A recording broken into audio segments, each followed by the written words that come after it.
فأعوذ بالله من الشيطان الرجيم بسم الله الرحمن الرحيم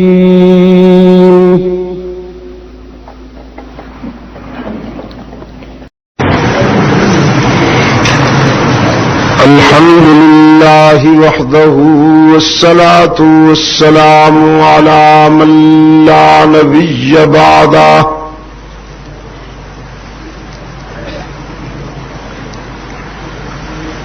وعلى آله وأصحابه الذين أوفوا عهده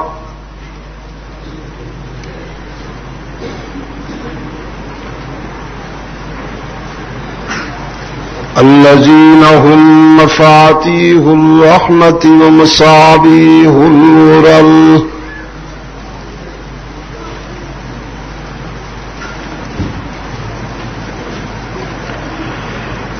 أعوذ بالله من الشيطان الرجيم بسم الله الرحمن الرحيم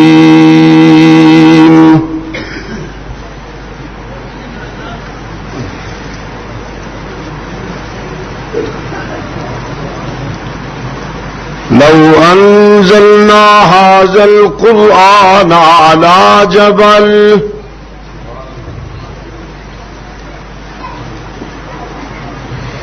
لرأيته خاشعا متصدعا من خشية الله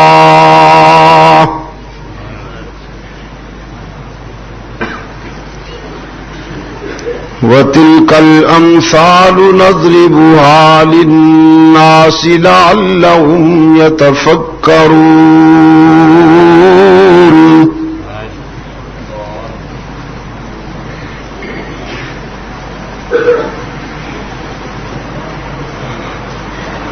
صدق الله مولانا العظيم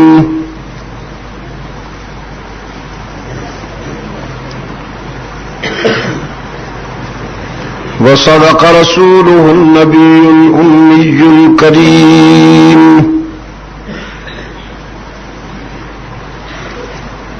ونحن على ذلك لمن الشاهدين والشاكرين والحمد لله رب العالمين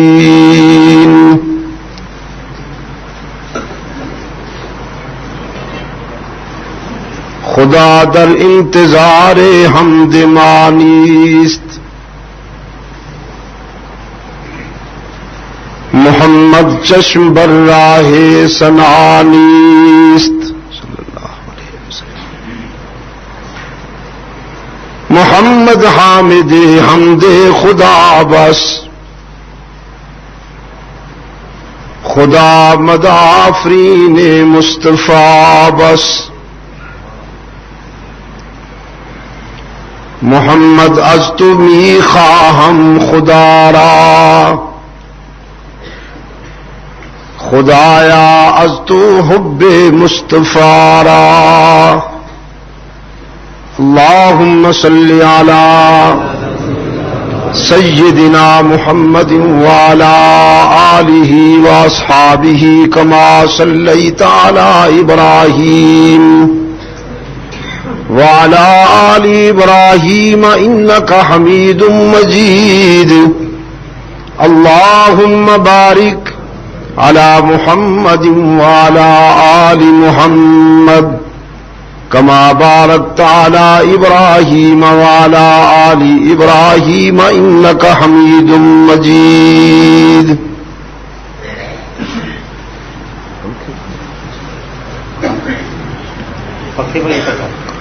ارباب علم و دانش، محترم بزرگوں اور عزیز دوستو، آج 5 جون 1990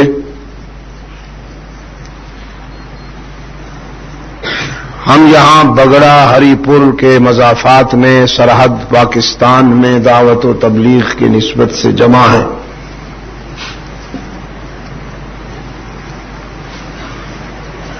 جیسا کہ ابھی آپ نے دیکھا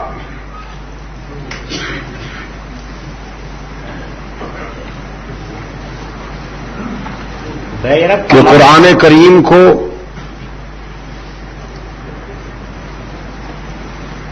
اللہ کے فضل و کرم کے ساتھ اپنے سینوں میں محفوظ کر لینے کی سعادت حاصل کرنے والے بچوں کی دستار بندی کی گئی.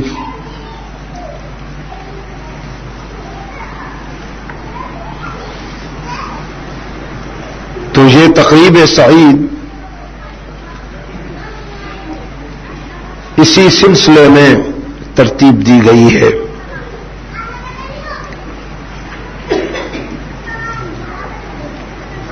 اور اس کو ملحوظ رکھتے ہوئے آپ کے سامنے کتاب اللہ کا جو حصہ میں نے ابھی تلاوت کیا، یہی آج کی ہماری گفتگو کی بنیاد ہوگا.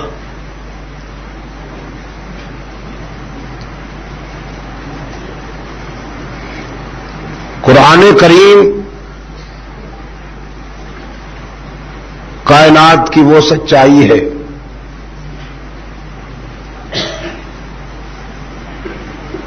کہ 1400 سال گزر جانے کے باوجود اس کی جوانی اور اس کے شباب پر کوئی فرق نہیں آیا.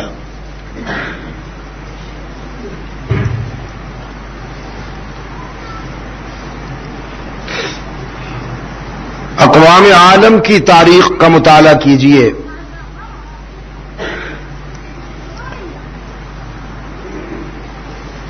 افراد بدلتے رہے، قومیں بدلتی رہیں، حالات بدلتے رہے، سلطنتوں میں انقلاب آئے، حکمران بدلتے رہے،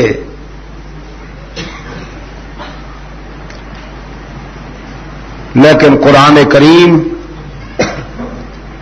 نہ بدلا تھا، نہ بدلا ہے، اور نہ قیامت تک بدلے گا.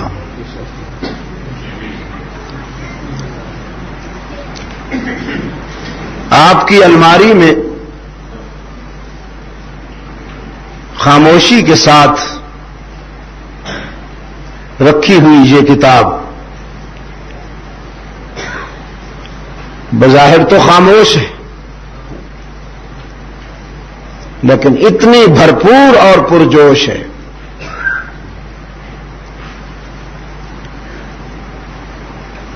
کہ اسے تبدیل کرنے کے لیے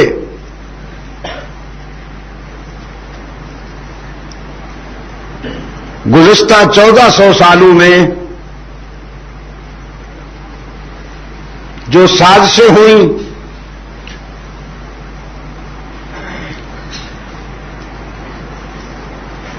ان کو سامنے رکھا جائے تو معلوم ہوتا ہے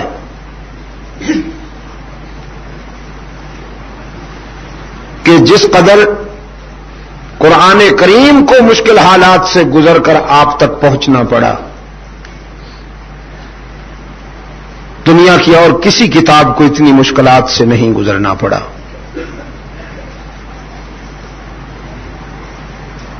لیکن یہ 1400 سال کا ناگوار سفر کر کے آپ تک بے داغ پہنچا ہے. اور یہ شرف بھی صرف اسی کو حاصل ہے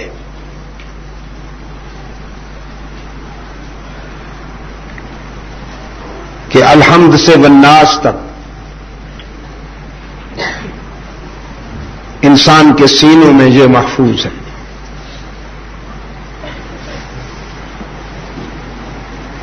اور اس وقت دنیا کے ہزاروں نہیں، لاکھوں نہیں، کروڑوں انسانوں کے سینوں میں قرآن کریم محفوظ ہے.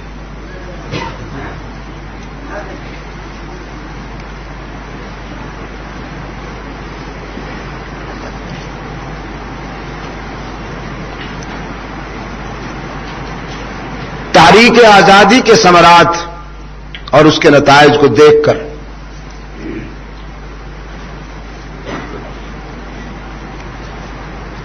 کہ مسلمان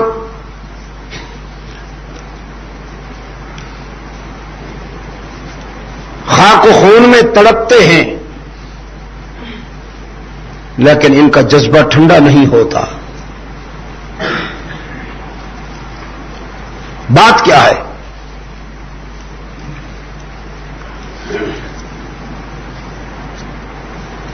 اس نے اس سلسلے میں ایک جائزہ کمیٹی تشکیل دی اور انہیں کہا کہ تم سروے کرو اور ہمیں بتاؤ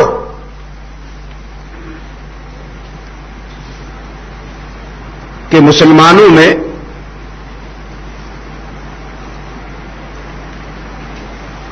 یہ سپرٹ، یہ جذبہ کس چیز نے بھر دیا.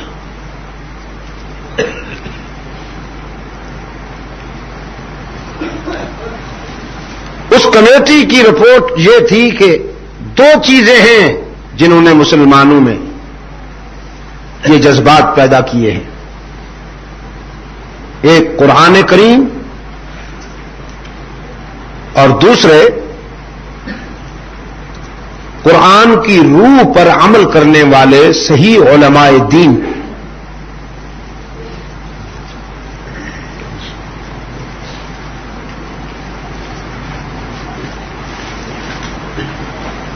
ہر جبہ و دستار اور ہر داڑھی والا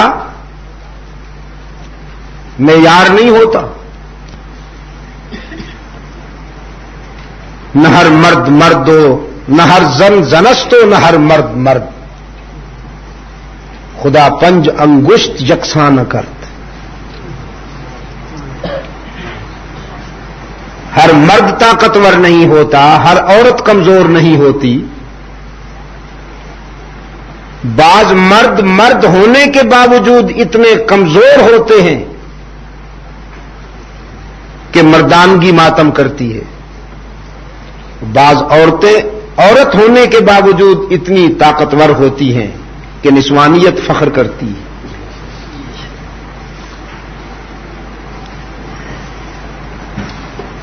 بظاہر علماء کے سٹائل میں، علماء کی شکل میں بعض لوگ قرآن کریم کی صحیح روح سے اتنے ہٹے ہوئے ہوتے ہیں کہ انہیں عالم کہنا حیا آتی ہے. وضو شیفی غیر محل ہی.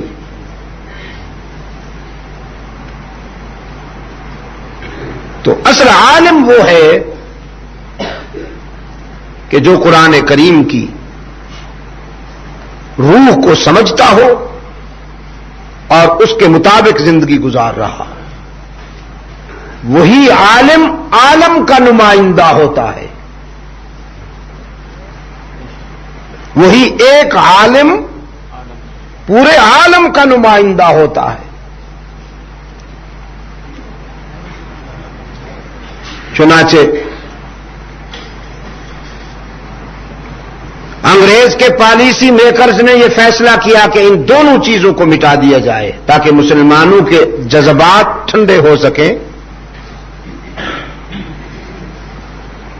یہ مجاہد نہ رہیں، مجاور بن جائیں.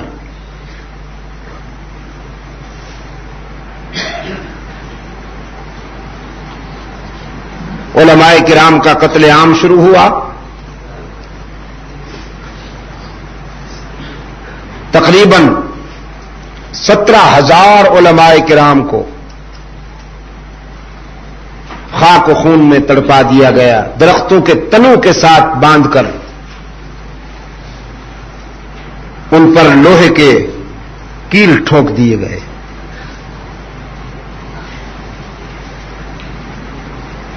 انتہائی سفاکیت اور بربریت کا مظاہرہ کرتے ہوئے ان تن کے گوروں اور من کے کالے شیطانوں نے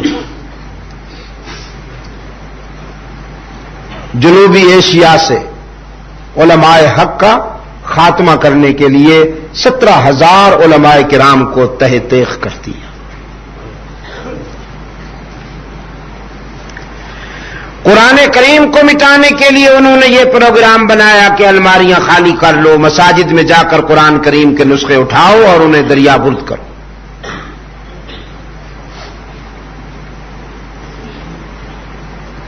اسی سلسلے میں ایک بستی میں انگریز کا بھیجا ہوا وفد پہنچا۔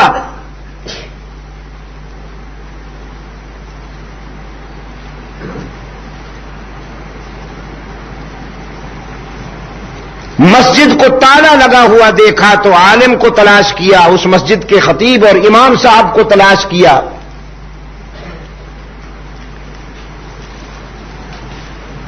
انہیں پتہ چلا کہ امام صاحب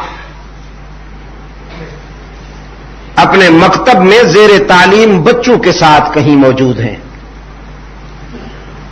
وہ وہاں پہنچے،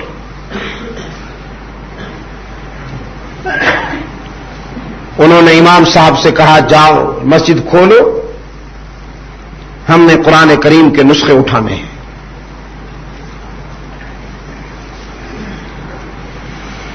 انہوں نے پوچھا کیوں؟ کہا کہ ہمیں یہ حکم ہے، آرڈر دکھائے، ہمارے افسروں نے ہمیں حکم دیا کہ ہم قرآن کریم کے نسخے اٹھائیں اور انہیں دریا کی موجوں کے سپرد کر دیں۔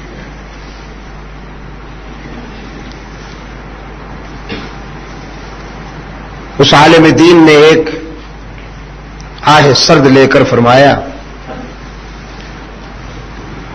تم اپنے بے وقوف افسروں سے جا کے کہہ دو تم نے قرآن کریم کو سمجھا نہیں۔ پھر بچوں کی طرف منہ کر کے فرمانے لگے تم میں سے کتنے حافظ ہیں؟ اگر 20 بچے سامنے تھے تو ان میں سے 13 یا 14 بچوں نے ہاتھ کھڑا کر کے کہا کہ قرآن کریم ہمارے سینوں میں محفوظ ہے۔ اس عالم دین نے کہا جاؤ اپنے افسروں سے کہہ دو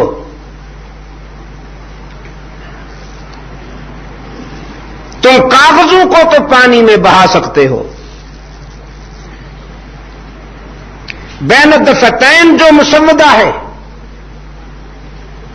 اسے تو دریا کے سپرد کر سکتے ہو، لیکن قرآن کریم کو نہیں مٹا سکتے ہو، اس لیے کہ قرآن کریم کتب خانوں یا لائبریریوں کا محتاج نہیں ہے۔ کرۂ ارض پر جب تک انسانی برادری آباد ہے قرآن کریم کا چراغ روشن رہے گا، اسے نہیں مٹایا جا سکے گا۔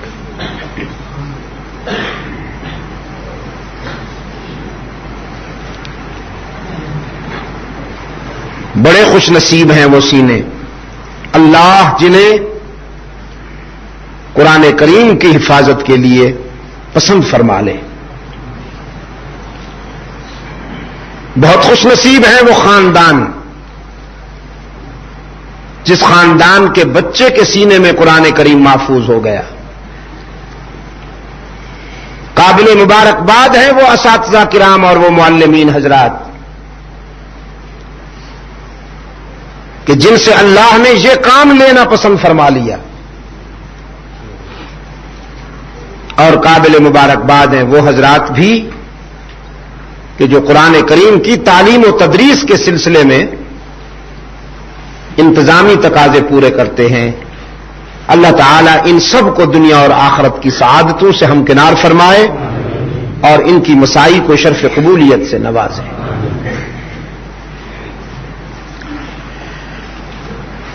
ارشاد باری تعالی ہے ہم اگر کسی پہاڑ پر قرآن کریم کو نازل کریں تو آپ دیکھیں گے کہ کانپتے ہوئے ریزہ ریزہ ہو جائے گا۔ لرأیتہ خاشعا متصدعا من خشیۃ اللہ۔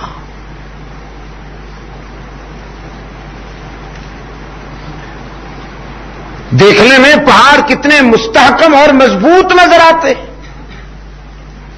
لیکن حق تعالیٰ کا ارشاد ہے کہ یہ قرآن کریم کا بوجھ نہیں اٹھا سکتے۔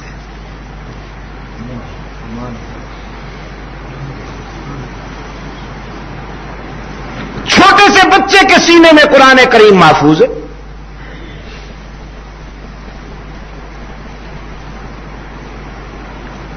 بعض بچے تو اتنے مختصر ہوتے ہیں کہ بڑی تختی والے قرآن کریم کی قد سے ان کا قد چھوٹا ہوتا ہے.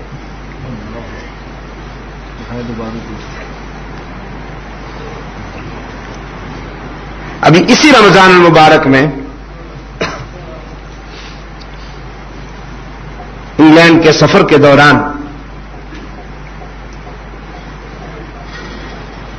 مجھے 2 بہن بھائی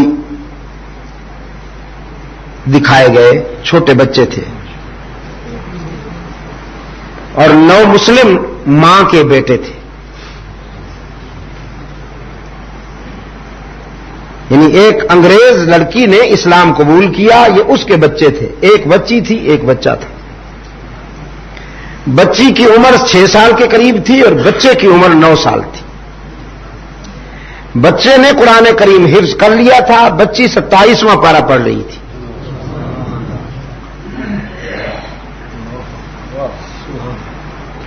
میں نے قرآن کریم کا متعدد مقامات سے کچھ حصے سنے اور ان سے امتحان لیا, اور وہ جب پڑھتے تھے اس دوران بے ساختہ میرے بھی آنسو جاری رہے, اور وہ حاضرین محفل جتنے دوست موجود تھے وہ سب بھی روتے رہے کہ یہ اس کا انتخاب ہے, وہ جسے چاہے پسند فرما لے.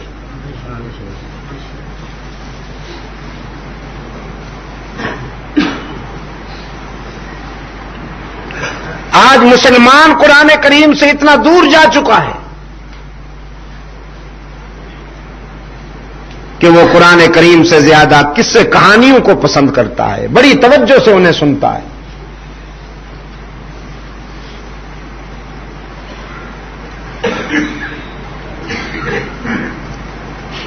اور انگریز کے گھرانوں میں سے اللہ جس کو چاہتا ہے اس سعادت کے لیے چن لیتا ہے. اسی طرح کینیڈا میں کئی مقامات پر مجھے یہ مناظر دکھائی دیے.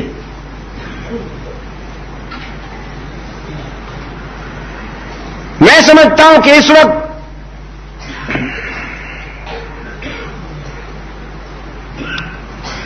دنیا انسانیت میں قرآن کریم کی پذیرائی کا ایک نیا دور شروع ہوا ہے. یہ میرا مشاہدہ ہے, اٹس مائی پرسنل ایکسپیرئنس. آنکھوں سے دیکھ کر جو بات کہہ رہا ہوں وہ ہے قرآن کریم کی پذیرائی کا ایک نیا دور شروع ہوا ہے.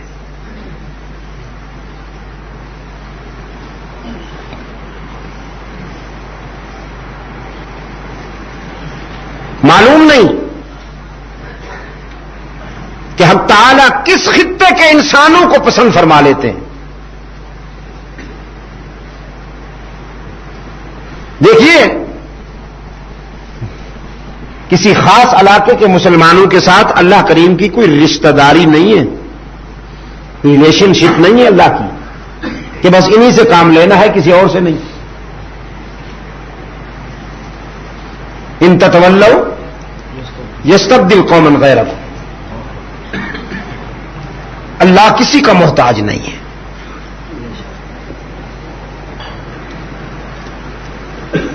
اس نے ہمیں یہ عزت عطا فرمائی تھی, ہمیں یہ شرف عطا فرمایا تھا کہ ہم نے اس سے کہا ہمیں ایک ٹکڑا دے دے, ہمیں ایک ملک دے دے, ہم اس میں تیرے قرآن کو بلند کریں گے اور اس ملک میں فیصلے تیرے قرآن کے مطابق ہوں گے. اس نے کرم کیا, ہماری ڈیمانڈ پوری کر دی, ہمارا مطالبہ پورا کر دیا. وہ ٹکڑا دے دیا, ہمیں سلطنت دے دی. ہم نے اس ٹکڑے میں رہ کر قرآن کریم کے ساتھ جو سلوک کیا وہ محتاج بیان نہیں.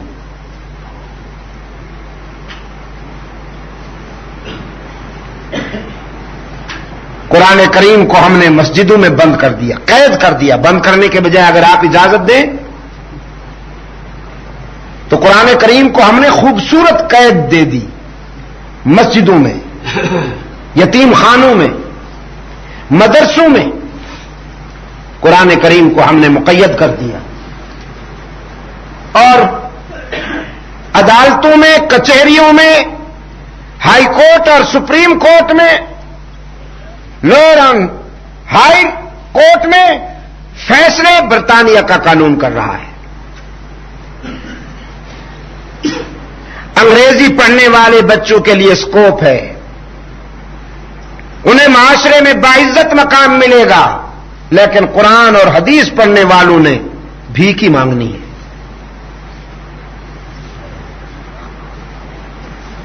ان کا اسکوپ ہم نے ختم کر دیا۔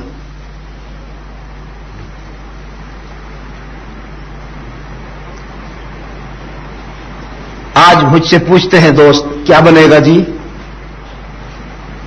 حیدرآباد میں وہ ہو رہا ہے، اور کراچی میں یہ ہو رہا ہے، اور لاہور میں فلاں ہو رہا ہے، اور فلاں جگہ فلاں ہو رہا ہے، بنے گا کیا؟ میں نے کہا وہی بنے گا جو فصل آپ نے بوئی، اب وہ پک کر تیار ہو گئی ہے، اسے کاٹنا پڑے گا۔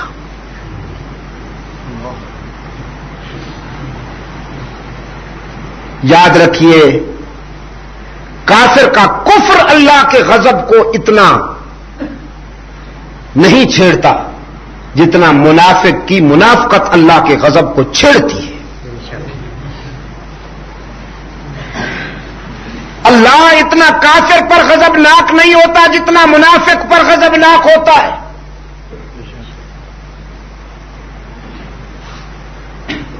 ہمارا المیہ یہ ہے، ہمیں کفر سے اتنا نقصان نہیں پہنچا جتنا منافقت سے نقصان پہنچا ہے۔ سب سے بڑی ٹریجڈی یہی ہے کہ یہاں پر دوستی کے نام سے دشمنی کی گئی، دوستی کے ٹائٹل میں دشمنی کی گئی۔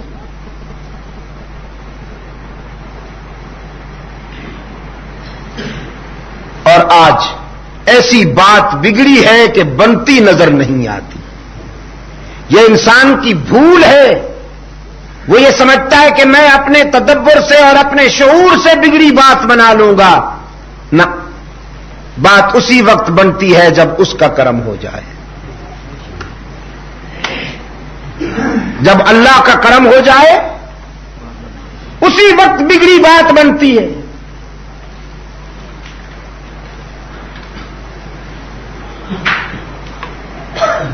اور اللہ سے ہم تعلق توڑ بیٹھے ہیں۔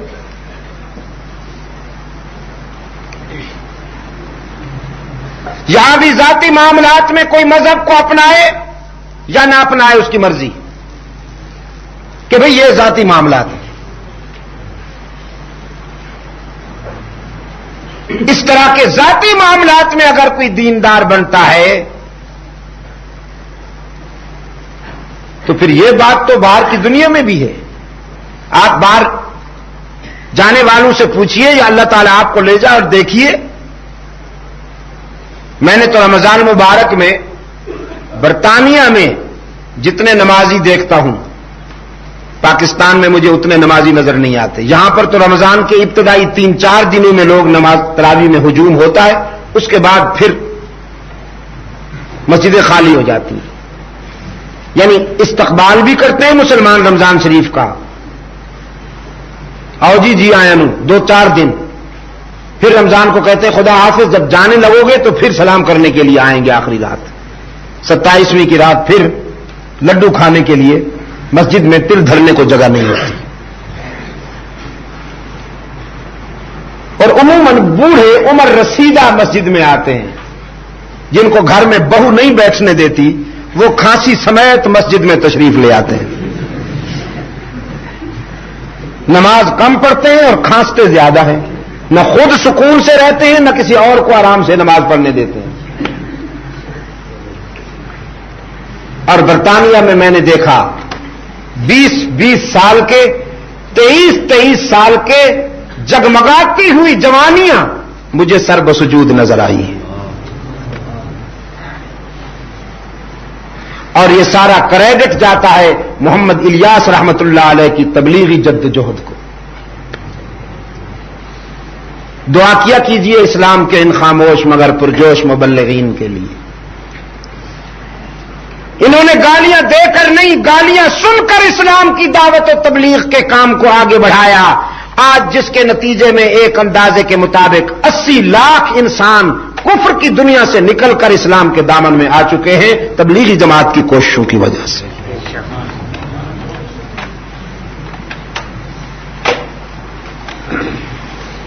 اذانیں تو وہاں بھی گونج رہی ہیں، نمازیں وہاں بھی پڑھی جا رہی ہیں، برطانیہ میں بھی، کینیڈا میں بھی، امریکہ میں بھی، ہندوستان میں بھی، یہاں پاکستان میں بھی مسجدوں میں مسلمان آ کر نماز پڑھ لیتے ہیں. تو ان میں اور ہم میں فرق یہ ہونا چاہیے تھا کہ وہاں دستور کفر کا ہے، یہاں دستور قرآن کا ہونا چاہیے تھا، لیکن یہ کام ہم نے نہ کیا. مسند اقتدار پر آنے والے بعض حضرات نے خود نمازیں پڑھ کے دکھائیں، بعض حضرات نے ہاتھ میں تسبیح لے لی، بعض حضرات نے علماء اور مشائخ کے کنونشن کرا کے یہ ثابت کرنا چاہا کہ ہم اسلام کے بڑے خیر خواہ ہیں، بعض نے نعتیں سن کر رو دیا.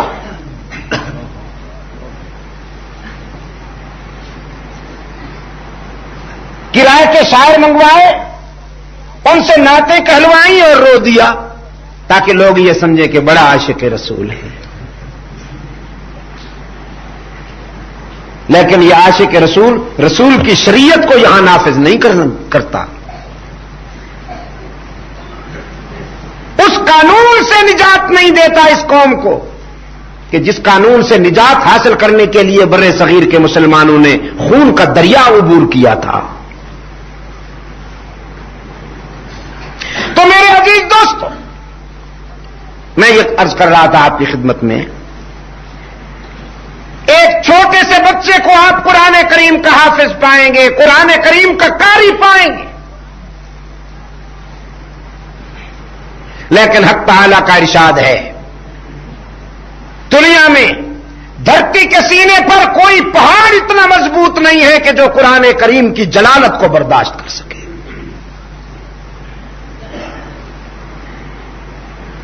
فرمایا انا عرضنا الامانۃ علی السماوات والارض والجبال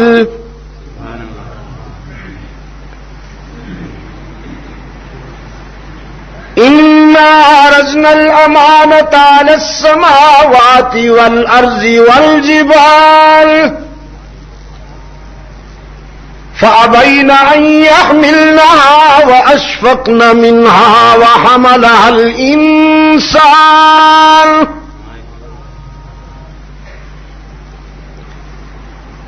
ہم نے آسمانوں، زمین اور پہاڑوں پر اپنی امانت کا بوجھ رکھنا چاہا، فَأَبَيْنَ أَن يَحْمِلْنَهَا، تو آسمانوں، زمین اور پہاڑوں نے معذرت کی، کانپ گئے. رب العالمین یہ بوجھ ہم نہیں اٹھا سکیں گے.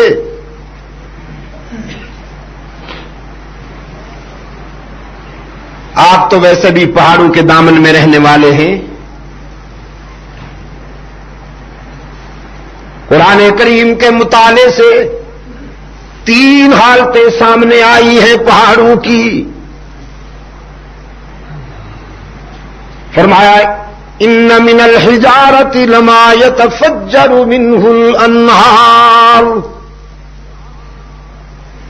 وان منها لما يشقق فيخرج منه الماء وَإِنَّ مِنْهَا لَمَا يَهْبِطُ مِنْ خَشْيَةِ اللَّهِ،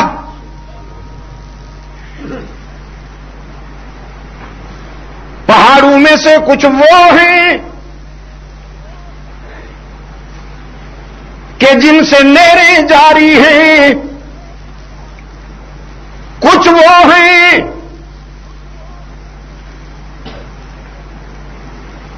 کہ جو پھٹتے ہیں اور ان سے چشمے جاری ہیں، کچھ وہ ہیں کہ جو اللہ کے خوف میں کانپتے نظر آتے ہیں۔ تین کیفیتیں قرآن کریم نے بیان کی ہیں پہاڑوں کی۔ میں تعبیر یہ دیتا ہوں، وَإِنَّ مِنَ الْحِجَارَةِ لَمَا يَتَفَجَّرُ مِنْهُ الْأَنْهَارُ، پہاڑوں میں سے کچھ وہ ہیں کہ جو اللہ کی یاد میں اور اس کے ڈر سے اشک بہار رہتے ہیں اور سدا ان کی آنکھوں سے آنسو جاری ہے۔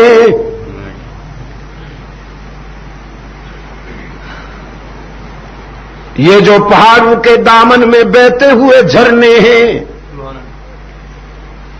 یا نہریں ہیں، میں انہیں ان کے آنسو قرار دیتا ہوں۔ دیکھو نا جی، جتنی آنکھ اتنا آنسو، ہماری چھوٹی سی آنکھ کا چھوٹا سا آنسو، تو پہاڑوں کی جتنی جسامت ہے ان کے آنسو بھی اتنے ہی بڑے ہونے چاہیے۔ ان میں سے کچھ وہ ہیں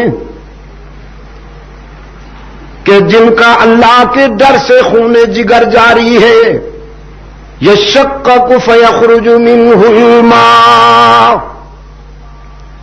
وَإِنَّ مِنْهَا لَمَا يَهْبِطُ مِنْ خَشْيَةِ اللَّهِ، اور کچھ وہ ہیں کہ خوف خدا میں لرزہ برندام نظر آتے ہیں۔ حق تعالی نے فرمایا وَمَا اللَّهُ بِغَافِلٍ عَمَّا تَعْمَلُونَ،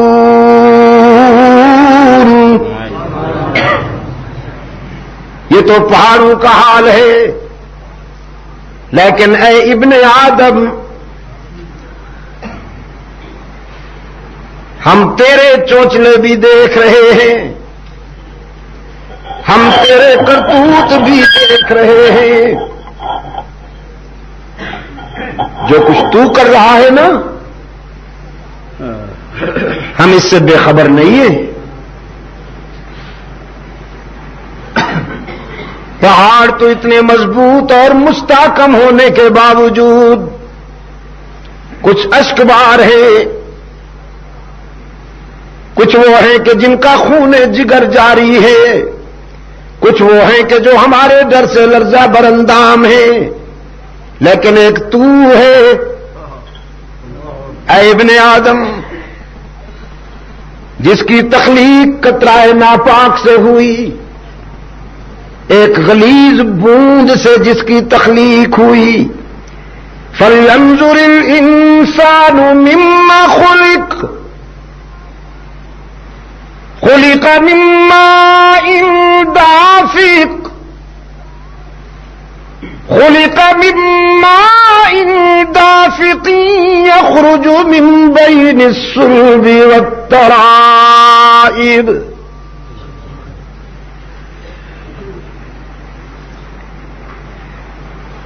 اے انسان، تو نے کبھی اپنی تخلیق کے فارمولے پہ بھی غور کیا؟ تو کس چیز پہ اتراتا ہے؟ تجھے تکبر کرتے ہوئے حیا نہیں آئی؟ غرور نے تیری بصیرت غائب کر دی، غرور نے تیری نگاہ سلب کر لی، تو بھول گیا کہ تو ہے کیا؟ خلق من ماء دافق یخرج من بین الصلب والترائب۔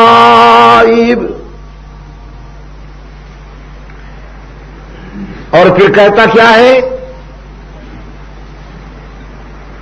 بس جنت اور جہنم یہی دنیا ہے، جسے اس دنیا میں چند لقمے مل گئے وہ جنت کے مزے لوٹ رہا ہے، اور جسے اس دنیا میں چند لقمے نہیں ملے گویا وہ جہنم میں ہے۔ موت کے بعد کون اٹھتا ہے؟ یہ تو سب کہانیاں ہیں، سب افسانے ہیں۔ رب العالمین نے فرمایا ہم نے قطرہ ناپاک سے تجھے بنایا. غور کیا تو نے ہم نے کتنی گندی چیز سے کتنی اچھی چیز بنا ڈالی. تو پھر ہم موت کے بعد بھی تجھے زندہ اٹھانے پہ قادر ہیں. انہ علی رجعہ لقادر. سورہ قیامہ میں حق تعالی نے قسم کھا کے اس حقیقت کو واضح فرمایا.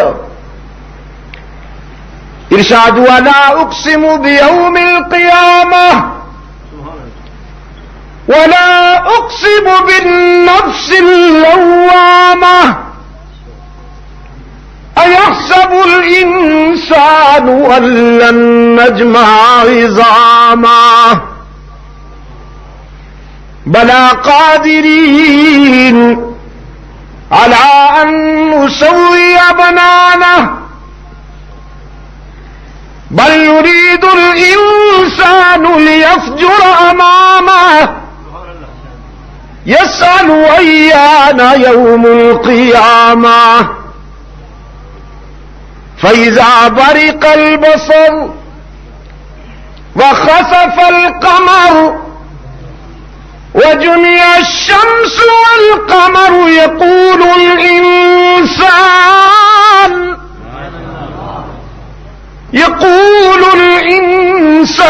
يومئذ أين المفر كلا لا وزر إلى ربك يومئذ المستقر ينبأ الإنسان يومئذ بما قدم وأخر بل الانسان على نفسه بصيرة ولو القى معاذيرا. یہ سب اسی حقیقت کی طرف کنائے ہیں.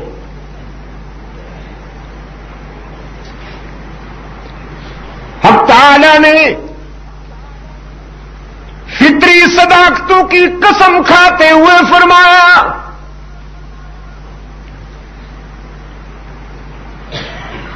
ہم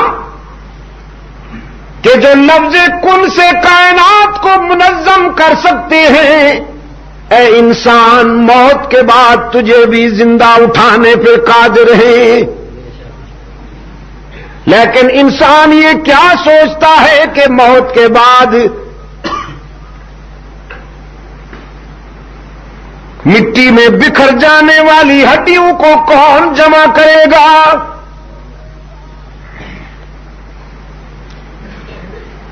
اللہ کے پیغمبر نے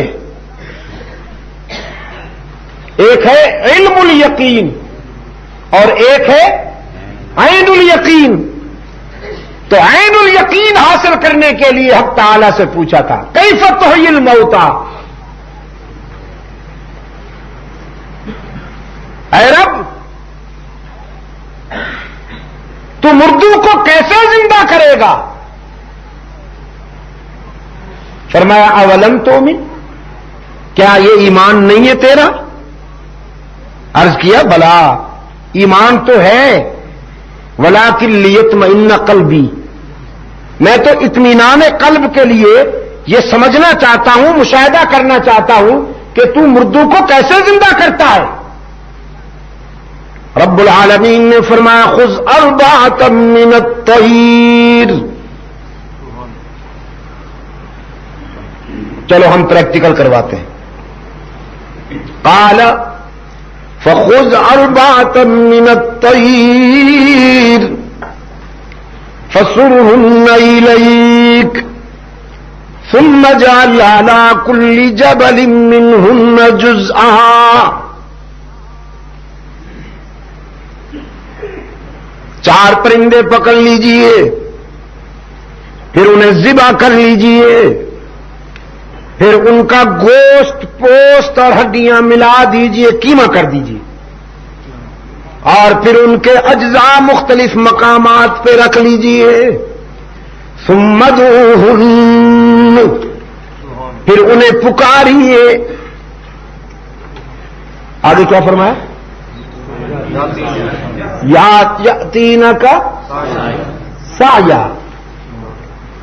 4 پرندے پکڑ لیجئے, انہیں ذبح کر لیجئے, پھر ان کا گوشت پوست, ان کے پر ہڈیاں ملا دیجئے, پھر ان کے اجزاء مختلف مقامات پر پھیلا دیجئے,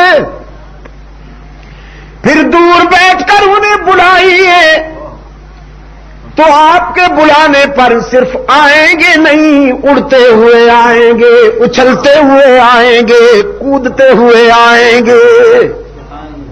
یاتینک سایہ. پیغمبر نے ایسا کیا. اللہ ہر چیز پر قادر ہے.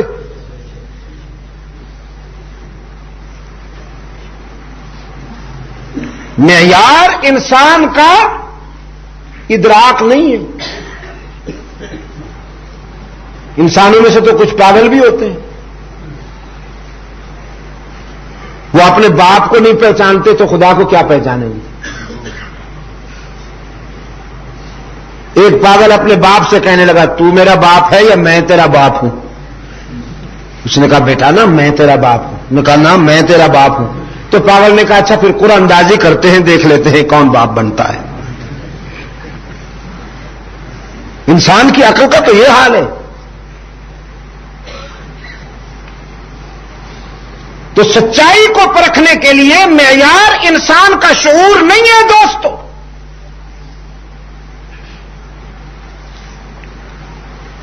معیار اس کی قدرت ہے,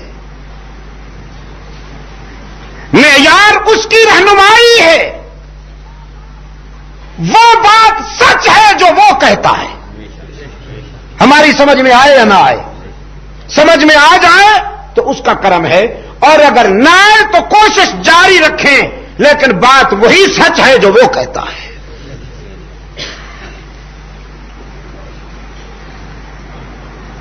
حق تعالی نے فرمایا بظاہر تمہیں یہ ناممکن نظر آتا ہے کہ مرنے کے بعد ہزاروں سال گزر جانے کے بعد بکھری ہوئی خاک میں مل جانے والی تمہاری ہڈیوں اور اجزاء کو کون جمع کرے گا اور کیسے جمع کرے گا. یہ نئی بات نہیں, بہت پرانی بات ہے. اصحاب کہف کو اللہ نے 309 سال تک ایک غار میں سلایا تھا, اور 309 سال کے بعد سلا کر زندہ اٹھایا, اور پھر اس آبادی میں انہیں بھیجا جس آبادی میں لوگ اس کو نہیں مانتے تھے کہ موت کے بعد زندگی آئے گی. جب وہ 309 سال زندہ سو کر زندہ اٹھ کر آئے تو حق تعالی نے فرمایا اب دیکھ لو, جو قادر مطلق زندوں کو 309 سال تک سلانے کے بعد زندہ اٹھانے پہ قادر ہے, وہ موت کے بعد بھی زندگی دے سکتا ہے. یہ سورہ قیامہ جو ہے اس کی ابتدا تو اس انداز میں ہوتی ہے کہ یحسب الانسان ان لن نجمع عظامہ بلا قادرین علی ان نسوی بنانا. لیکن آگے جا کر فرمایا لا تحرک به لسانک لتعجل به, لا تحرک به لسانک لتعجل به ان علینا جمعہ وقرآنہ فإذا قرأناه فاتبع قرآنه ثم إن علينا بيانا.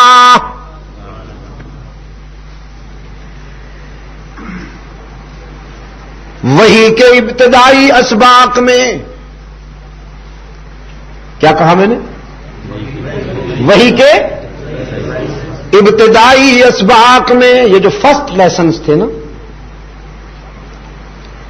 جب ہرا کی خلوتوں کا متعلم, ہرا کی خلوتوں کا متعلم تعلیم سے نوازا گیا, جب وحی کے اسباق ملنے لگے تو ابتدا میں رحمت عالم صلی اللہ علیہ وسلم قرآن کریم کے الفاظ اور جملے وحی کے مواد کو ذرا تیزی سے گرفت کرتے تھے کہ کہیں کوئی جملہ یا لفظ رہ نہ جائے. رب العالمین نے فرمایا لا تحرک به لسانک لتعجل به. میرے محبوب اس خیال سے آپ قرآن کریم کے جملے اور الفاظ کی گرفت میں جلدی نہ کیجیے کہ کوئی حرف یا جملہ یا لفظ رہ جائے گا. رہ کیوں جائے گا؟ ان علینا جمعہ وقرآنا. یہ تو ہماری ذمہ داری ہے قرآن کریم کو آپ کے قلب میں، آپ کے دل میں، آپ کے سینے میں محفوظ کرنا بھی ہماری ذمہ داری. انا علینا، یہ ہمارے اوپر ہے. تو یہ بات واضح ہو گئی کہ قاری صاحب کا کمال نہیں ہے، معلم کا کمال نہیں ہے کہ قرآن کریم کسی کے سینے میں محفوظ ہو رہا ہے. یہ اسی کا احسان ہے اور اسی کا کرم ہے کہ اس نے کسی کے سینے کو اس سعادت کے لیے پسند فرما لیا، منتخب فرما لیا. فرمایا انا علینا جمعہ وقرآنا. آپ کے سینے میں قرآن کو محفوظ کرنا بھی ہماری ذمہ داری، پھر آپ کی زبان سے قرآن کو جاری کرانا، پڑھوانا بھی ہماری ذمہ داری. ثم ان علینا بیانا، پھر اس کے مفاہیم و معانی بیان کروانا بھی ہماری ذمہ داری. آپ جلدی نہ کیا کیجیے. تو قاری صاحبان آپ بھی تراویح میں جلدی نہ کیا کیجیے. اس طرح بھاگتے ہو جیسے بے لگام گھوڑا دوڑتا ہے. ہاں جی، جلدی نہ کیا کیجیے. آرام آرام سے پڑھا. مگر قاری صاحب کیا کرے بیچارہ، مقتدی ٹھہرنے نہیں دیتے.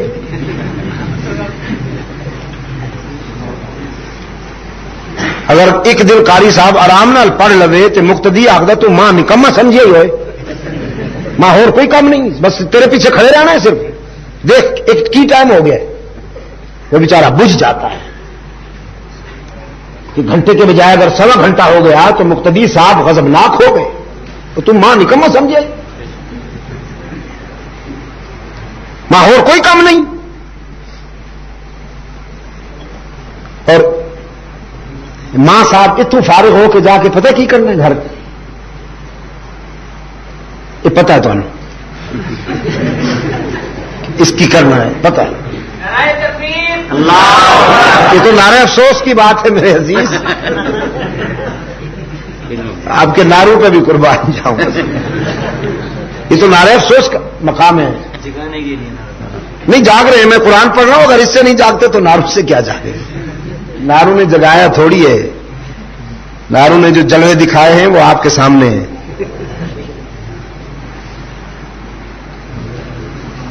لوٹ آؤ اپنے اصل کی طرف، چھوڑ دو سطحی باتیں.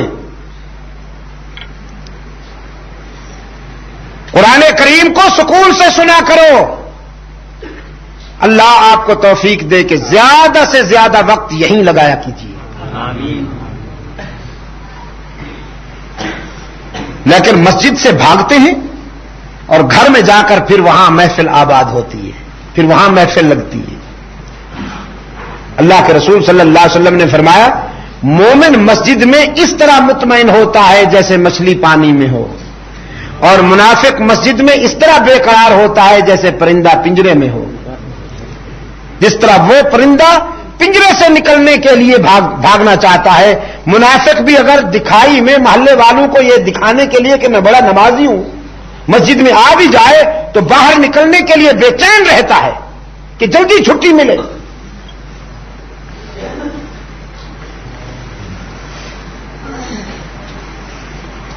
جمعہ کی نماز میں یہ زیادہ اگر تلاوت کر لی جائے تو مچل جاتے ہیں.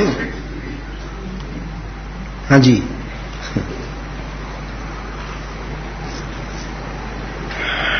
رحمت عالم صلی اللہ علیہ وسلم راتوں کو آباد کیا کرتے تھے قرآن کریم کی تلاوت سے. فاروق اعظم رضی اللہ تعالی عنہ نے اپنے قائد کے ذوق کا مشاہدہ کیا جبھی تو یہ سلسلہ قائم کیا. رمضان المبارک کی راتوں کو قرآن کے انوار و تجلیات سے معمور کرنے کے لیے، منور کرنے کے لیے فاروق اعظم رضی اللہ تعالی عنہ نے اس سلسلے کو منظم کیا اور پوری امت نے ان سے اتفاق فرمایا. کیا کہہ رہا ہوں؟ پوری امت نے فاروق اعظم رضی اللہ تعالی عنہ سے اس معاملے میں اتفاق فرمایا بلا استثناء. میں یہ دعوے سے کہہ رہا ہوں کہ رمضان المبارک کی راتوں کو قرآن کریم کے انوار و تجلیات سے معمور اور منور کرنے کے لیے 20 تراویحوں کے سلسلے کو منظم کیا فاروق اعظم رضی اللہ تعالی عنہ نے.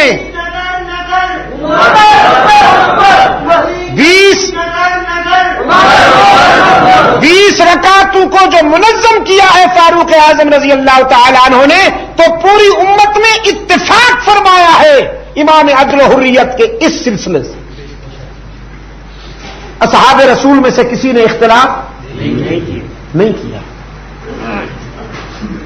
آج ہم بڑے محقق پیدا ہوئے. ہم کہتے جی ہم تو صرف حضور کی سنت پر عمل کریں گے. یہ عمر کون ہوتا ہے؟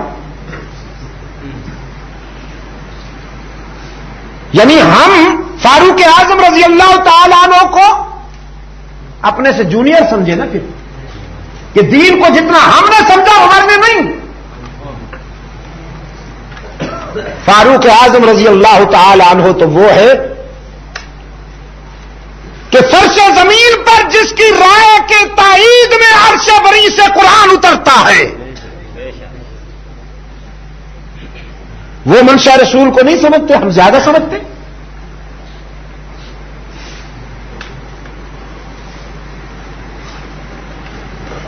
اچھا، آپ کو یہ معلوم ہے کہ تراویح کی نماز اللہ کے رسول صلی اللہ علیہ وسلم نے باجماعت نہیں پڑھی؟ معلوم ہے آپ کو؟ نہیں پڑھی.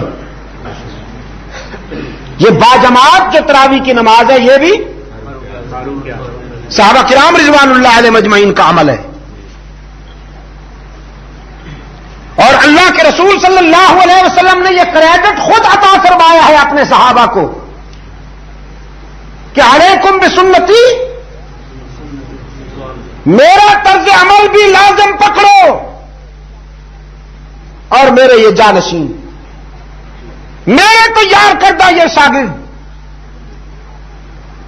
جن کی سیرت و کردار میں میری تعلیم و تربیت جھلک رہی ہے، جو کچھ یہ کرے وہ بھی دین ہے اور جو کچھ میں کر رہا ہوں وہ بھی دین ہے.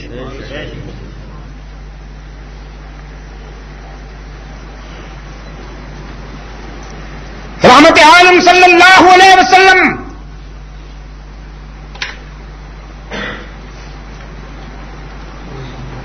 راتوں کو آباد کیا کرتے تھے قرآن کریم کی تلاوت سے،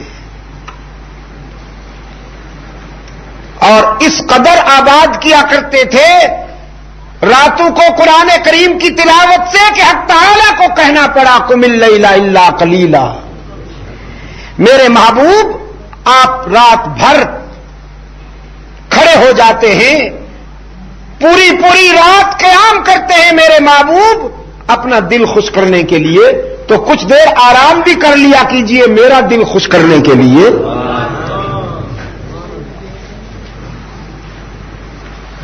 آپ اپنے دل کی تسکین کے لیے پوری رات کھڑے ہو جاتے ہیں تلاوت کلام پاک کے لیے، تو ذرا میری تسکین کے لیے کچھ دیر آرام بھی کر لیا کیجئے میرے محبوب.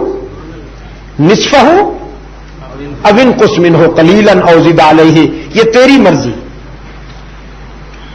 کہ رات کا کتنا حصہ عبادت کے لیے آپ منتخب کرتے ہیں، کتنا حصہ آپ آرام کے لیے منتخب کرتے ہیں، یہ بھی آپ پہ چھوڑتا ہوں، لیکن کچھ دیر کے لیے رات کا کچھ حصہ آرام کے لیے بھی منتخب فرما لیا کیجیے۔ اور آگے کیا فرمائے؟ ورتل القرآن ترتیلا۔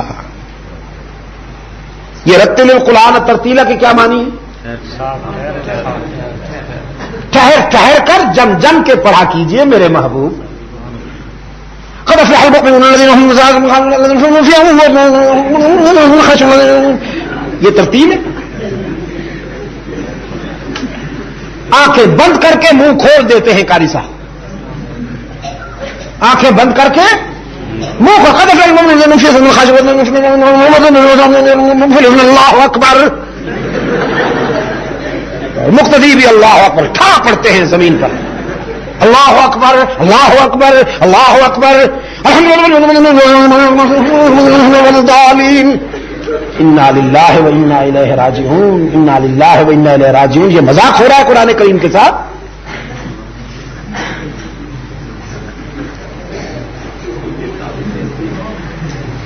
حرم میں اللہ آپ کو تراویح کی سعادت نصیب فرمائے، اللہ آپ کو رمضان مبارک میں حرمین لے جائے۔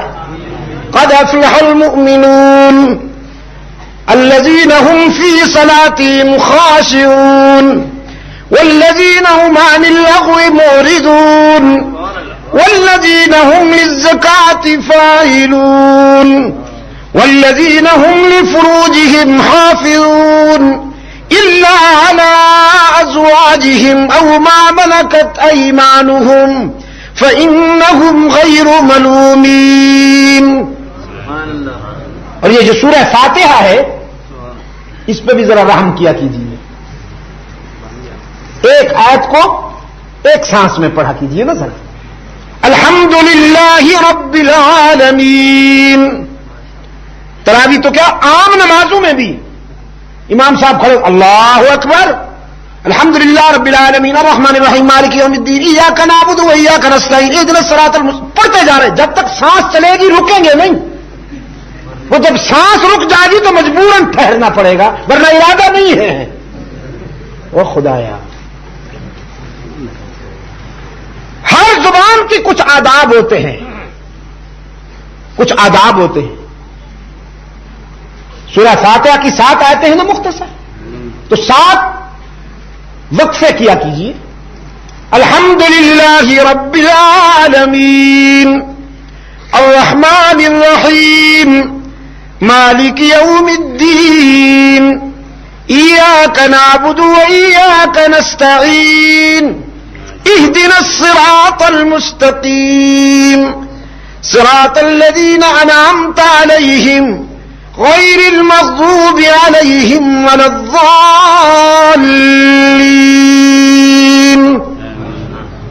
اچھا لگا؟ ہاں، ترجمہ تفسیر بھی بیان کر کے جاؤ جی، ایسا ہی پڑھا کیجیے میرے عزیز، قاری صاحبان بالخصوص۔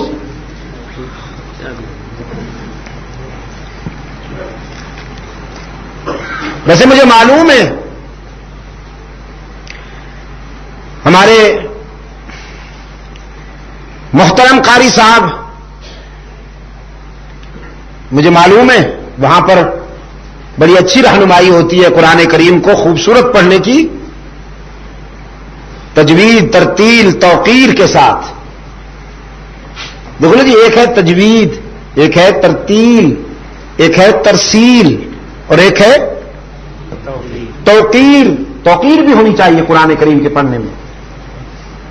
بعض حضرات پڑھتے وقت منہ ایسا بنا لیتے ہیں کہ بچے بھاگ جاتے ہیں بیچارے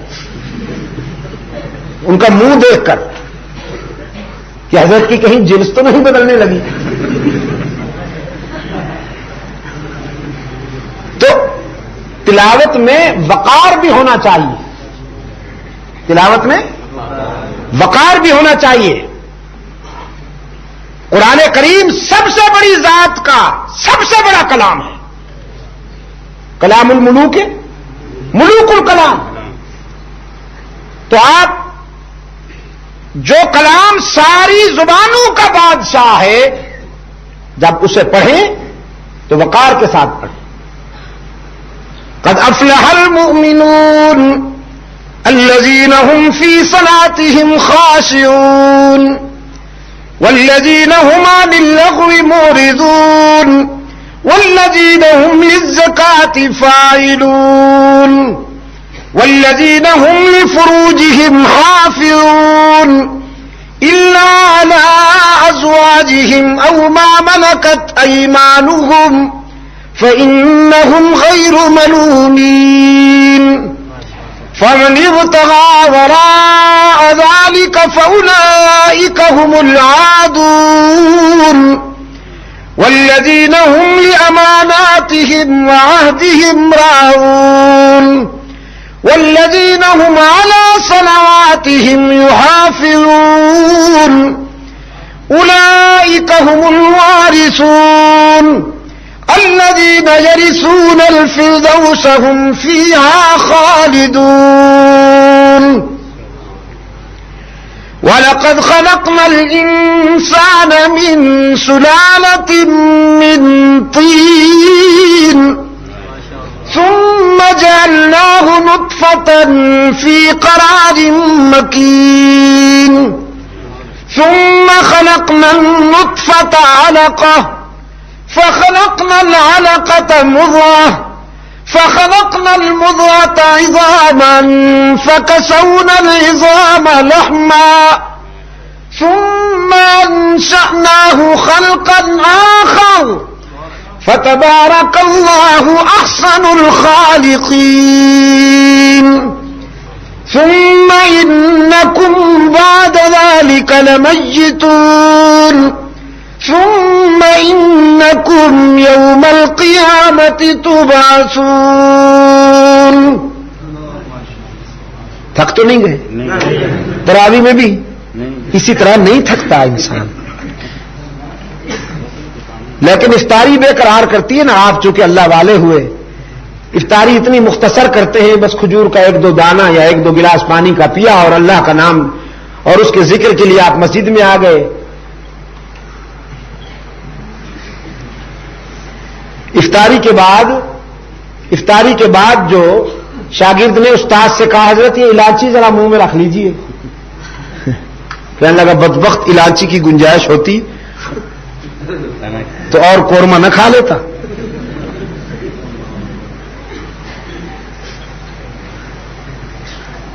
اس لیے تو پھر تراویح میں صورتحال وہ ہوتی ہے جو آپ دیکھا کرتے ہیں.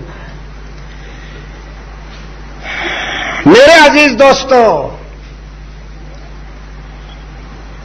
رب العالمین نے فرمایا میرے محبوب قرآن کریم کو آپ کے سینے میں محفوظ کرنا بھی ہماری ذمہ داری ہے، اس کو پڑھوانا بھی ہماری ذمہ داری ہے، اس کے مفاہیم اور اس کے معانی بیان کروانا بھی ہماری ذمہ داری ہے. آپ جلدی نہ کیا کیجیے. اور ہم کس طرح کریں گے؟ بے شک آپ نے کسی استاد کے پاس پڑھنا لکھنا نہیں سیکھا. آپ صلی اللہ علیہ وسلم دنیا والوں میں سے کسی کے شاگرد نہیں ہیں. امی کے معنی نہ یہی ہوتے ہیں جو کسی کا شاگرد نہ ہو، پڑھا ہوا نہ ہو نا، یہ سوچ کر بولا کیجیے. امی کے معنی جب یہ لفظ پیغمبر پہ بولا جائے گا تو اس کے معنی یہ ہے کہ جس نے کسی استاد سے پڑھنا لکھنا نہ سیکھا ہو. رحمت عالم صلی اللہ علیہ وسلم لکھتے نہیں تھے. حضور صلی اللہ علیہ وسلم لکھتے نہیں تھے. لیکن اب میں نے رات بھی کہا کوٹ نجیب اللہ میں، اب یار لوگ اپنی سیاست کی گاڑی چلانے کے لیے کہتے ہیں کہ حضور صلی اللہ علیہ وسلم نے ہمیں سند لکھ کے دی ہے اپنے ہاتھوں سے. اپنے قمیص مبارک کے ساتھ جو لگا ہوا قلم تھا اس سے ہمیں سند لکھ کے دی ہے کہ یہ میرا نمائندہ ہے. جھوٹ کے پاؤں نہیں ہوتے، اصل میں پکڑا جاتا ہے. جھوٹ جو ہوتا ہے نا اسے چاہے کتنا ہی خوبصورت کر کے بیان کرے کوئی، وہ پکڑا جاتا ہے۔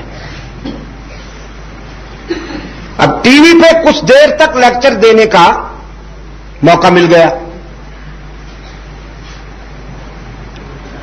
یہ میڈیا ایک مصیبت ہے، ہر گھر میں تعارف ہو گیا۔ جب تعارف ہو گیا تو اب شوق پیدا ہوا کہ بھئی ٹی وی میں درس تو دیتا ہوں، میں لیکچر تو دیتا ہوں، ادھر ادھر سے کچھ سلیمان ندوی کے جملے چرا لیے، کچھ مولانا آزاد کی تفسیر سے جملے چرا لیے، کچھ علامہ شبلی کے جملے چرا لیے، اور 10 منٹ کا ایک وہ بنا کے ہفتے کے بعد پیش کر دیا۔ تو پھر شوق پیدا ہوا کہ اقتدار پہ کیوں نہ آ جاؤں،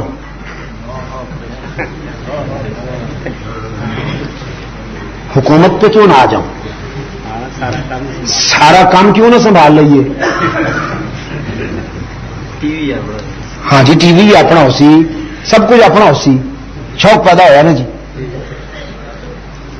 شوق پیدا ہوا۔ پھر سوچا بھی ہوں میں کی کرا، لوگوں نے کیویں ساتھ ملاواں، کبھی تیرا تعارف تو ہو گئے بذریعہ ٹی وی، اور تو کوئی قربانی نہیں دیتی، نہ کدی تحریک ختم نبوت ساتھ دیتا، نہ کدی تحریک نظام مصطفیٰ کدی کوئی قربانی دیتی، نہ کدی کوئی کچھ بھی نہیں، صرف ٹی وی لیکچر دیتے۔ یہ بات کی ہے، پہلی جو بات میں کہہ رہا ہوں نا جی، یہ تو ابھی آپ اور دیکھیے گا سیاست کی مجبوریاں کیا کیا کرواتی ہیں، یہ ایک مستقل درد سر ہے، یہ تو آپ بعد میں دیکھیں گے۔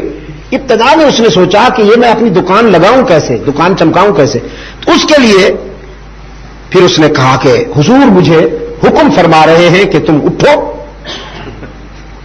اور اقتدار پہ قبضہ کر لو۔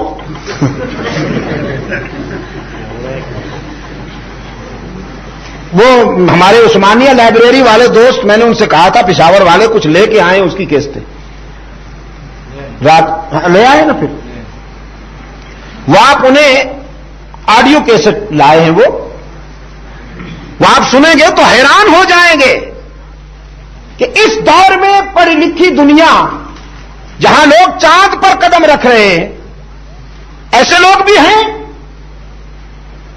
کہتا ہے کہ حضور اکرم صلی اللہ علیہ وسلم ناراض ہو کر پاکستان سے واپس جا رہے تھے، میں نے پکڑ لیا۔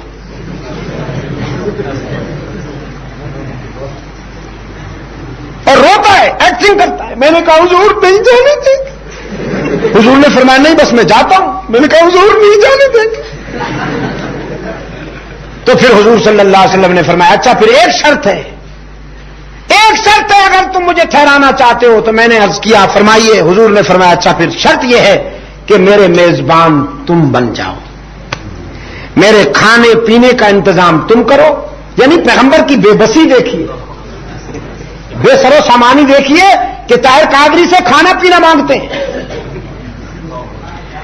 میری ٹکٹ کا انتظام بھی تم کرو گے، جہاں جاؤں گا آؤں گا، یہاں تک کہ مدینے آنے جانے کا ٹکٹ کا انتظام بھی تم نے کرنا ہے۔ یہ اس وقت کہہ رہا ہے جب یہ اتفاق فاؤنڈری والے سارے اس کے مریدین میں تھے۔ اس زمانے میں جب بھی کوئی قرآن کی آیت پڑھتا تھا تو اس کا خلاصہ یہ نکالتا تھا کہ نواز شریف بڑا اچھا آدمی ہے، جب بھی کوئی حدیث پڑھتا تھا تو اس کو خلاصہ یہ نکالتا تھا کہ نواز شریف بہت اچھا آدمی ہے۔ اور آج کل اب ٹھہرو بابا ٹھہرو بس،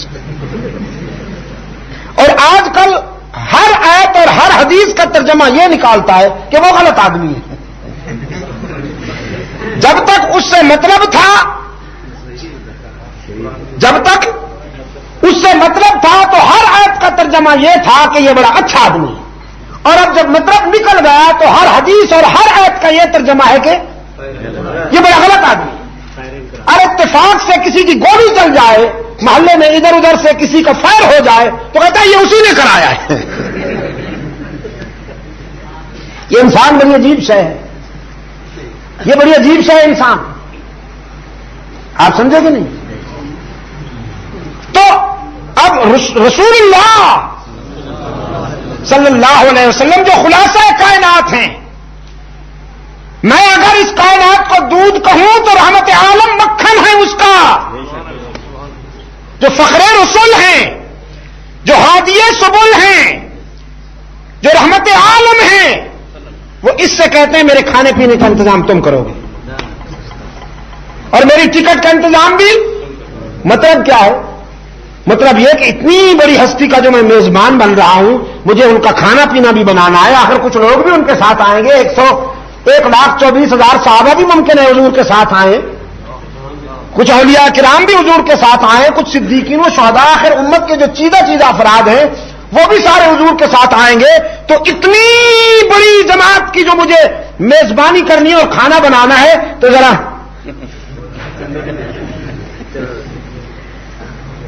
تو لیا نا جی, لیا. جبھی تو ہر دیوار پہ مصطفی انقلاب.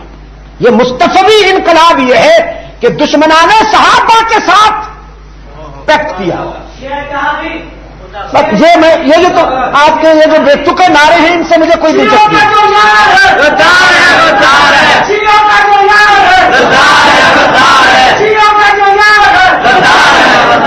میرے سنو میرے عزیز دوستو, بس تو کر یار, بس تو کر. دشمنان صحابہ سے اتحاد اب بس بھی کرو گے تو نہیں؟ بس بھی کرو, تماشا بنا لیا. خود لیڈر بنتے ہو, کسی اور کی ماننی نہیں ہے. اور پھر ناروں میں اتنے مخلص ہو کے دانت میں دانت نکالتے ہو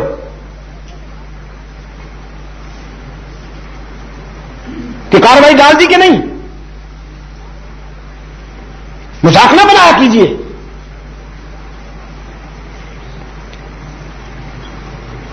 میں نے پہلے بھی کئی بار کہا ہے اگر کچھ کرنا ہے تو صرف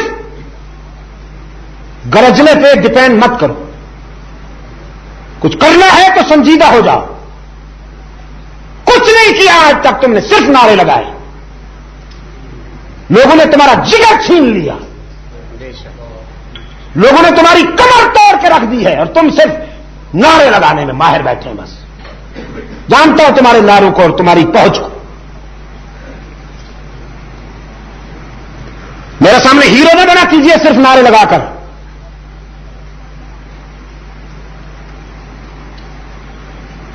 کہہ چکا ہوں نظم و ضبط کی قوت پیدا کرو اپنے اندر,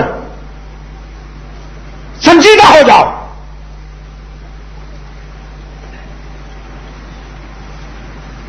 دشمنان صحابہ سے پیکٹ کرنے کے بعد مصطفی انقلاب آئے گا. ایرانی انقلاب کی تیاری ہو رہی ہے. آپ سمجھے کہ نہیں؟ یہ وہ انقلاب آئے گا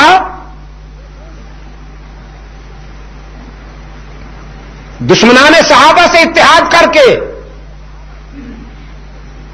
ایرانی انقلاب کی تیاری ہو رہی ہے, مصطفی انقلاب نہیں.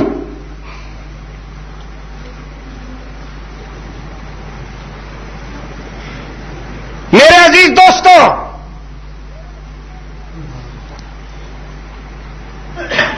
اور بالخصوص میرے عزیز نوجوانوں, اس دن مجھے آپ کے نعرے اچھے لگیں گے اور میں آپ کا منہ چوم لوں گا اس دن, جس دن نعروں سے پہلے آپ نے اپنے کردار سے ثابت کر دیا کہ ہم طاغوتی قوتوں کو اس ملک میں آزاد نہیں چھوڑیں گے. اس دن میں اٹھ کر تمہارا منہ چوموں گا.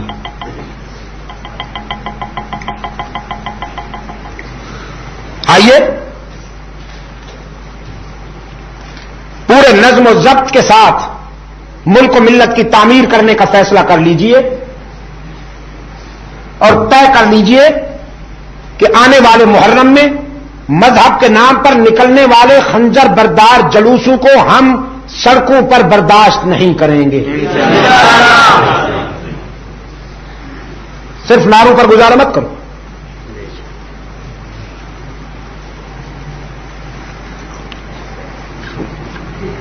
انہوں نے تو میں نے جیسے آپ سے کہا کہ آپ کو اتنا بڑا زخم لگایا, آپ کی کمر توڑی, آپ اتنا تو کر لیجئے کہ جن جلوسوں کے نتیجے میں ہر سال اس ملک میں بے شمار فسادات ہوتے ہیں, آگ بھڑک اٹھتی ہے, کئی کتنی جانیں ضائع ہوتی ہیں، اور انتظامیہ یکم سے لے کر 10 محرم تک انتظامیہ جو ہے وہ ایک آزمائش میں مبتلا ہوتی ہے. پیس کمیٹیاں بن رہی ہیں، اجلاس بلائے جا رہے ہیں، اور پولیس اپنی سنگینیوں کے سائے میں ان کے جلوسوں کو گزارتی ہے.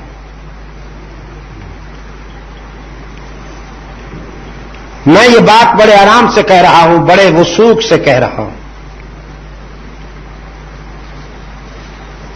آپ اس ملک کی 95% اکثریت ہیں. اگر آپ یہ فیصلہ کر لیں کہ ہم یہ خنجر بردار، یہ جو خنجر اور چھریاں ہیں، ان سے زخم مٹائے جاتے ہیں یا زخم لگائے جاتے ہیں؟ اگر یہ مذہب ہے، اگر یہ دین ہے، تو کیا صحابہ نے ایسا کیا؟ اہل بیت نے ایسا کیا؟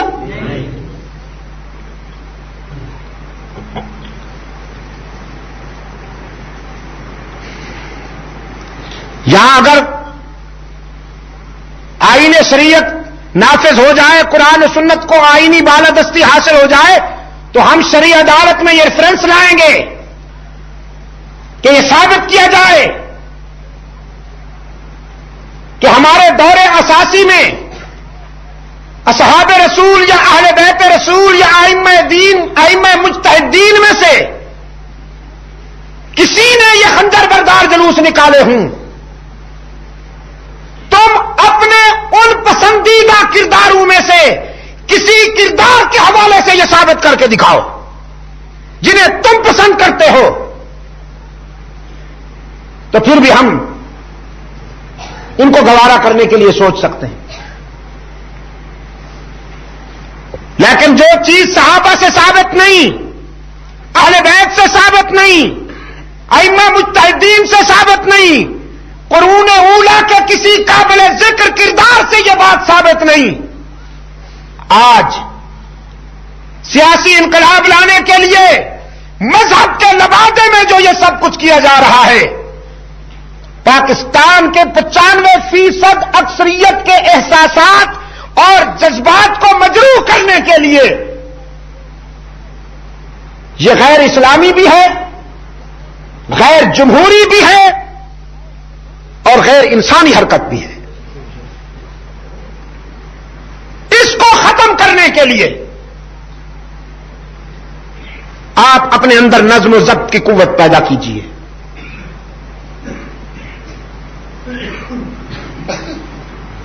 اور میں نے کہا تھا پچھلی رات ایبٹاباد بھی کہ آپ کے صوبے کو یہ شرف حاصل ہے کہ یہ ابتدا ہو چکی ہے اللہ کے فضل و کرم سے.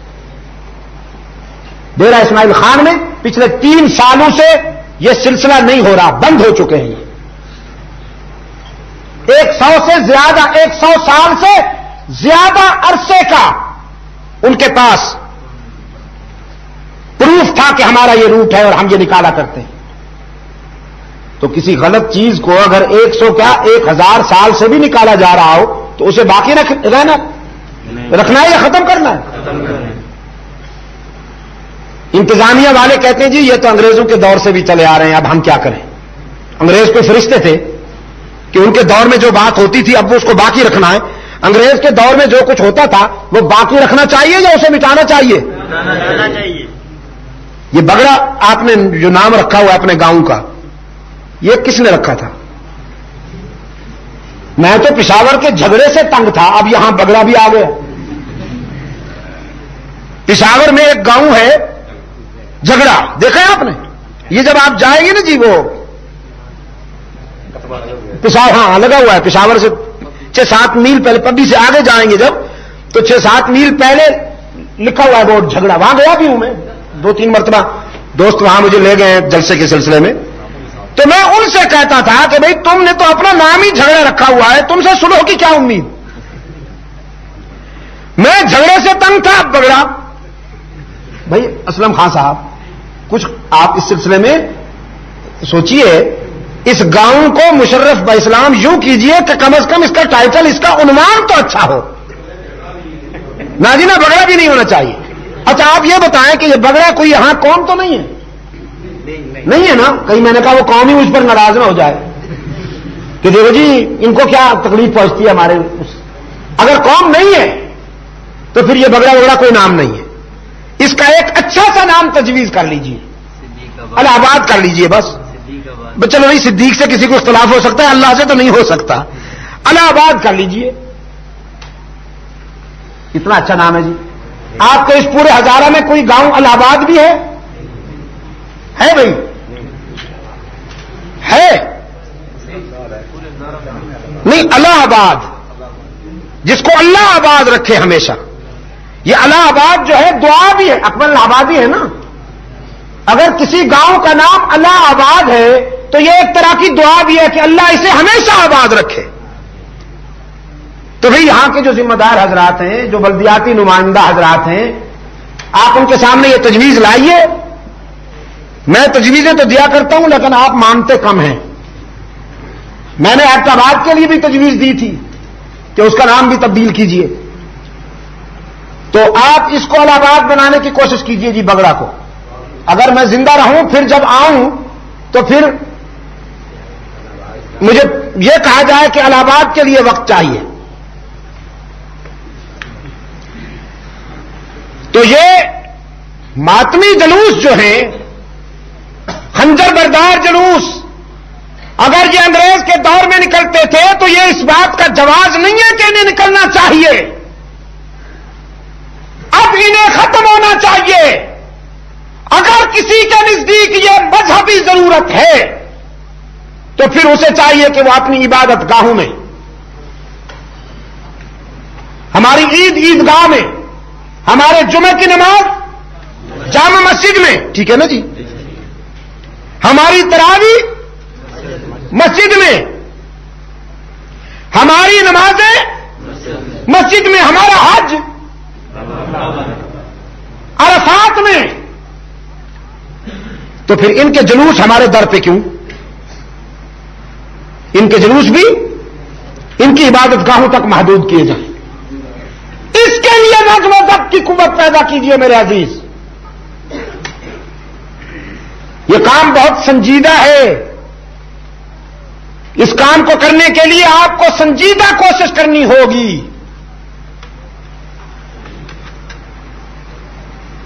میں دکھی ہوں اس لیے یہ باتیں کہتا ہوں, ورنہ میں بھی آپ کے ساتھ یہی جذباتی کھیل کھیلتا کہ چلو کوئی بات نہیں, یہ نعرہ لگنا چاہیے.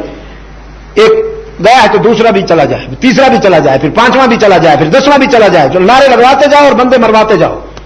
میں بھی آپ کے ساتھ ہو جاتا اگر اس جذباتی کے, لیکن میں زخمی ہوں, میرا دل دکھا ہوا ہے. آپ سمجھے کہ نہیں؟